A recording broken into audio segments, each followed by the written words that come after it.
नागार्जुन नगरपालिका वडा नम्बर 1 रानीवनद्वारा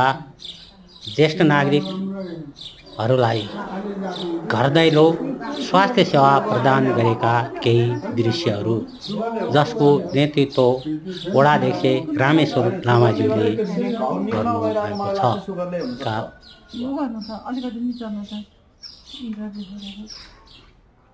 वहाँ पनि त बिमारी नै थियो नि पहिला आउँदा हैन दिदी हजुर पनि ए उमेर जाँदै बेलुका एकपल्ट वहाँ धेरै दुख्यो भने अहिले निकै छ एकदम राम्रो हुन्छ दायो मिलाएर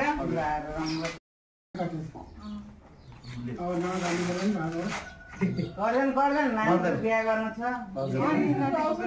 प्रेसरको पनि सबै हो कतिको दबाई छ पहिला पनि गरि थियो प्रेसर राम्रो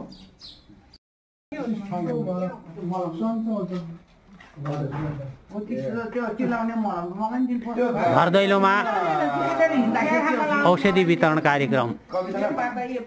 यो बुवा धेरै दुख्छ भने त्यो नसुन हैन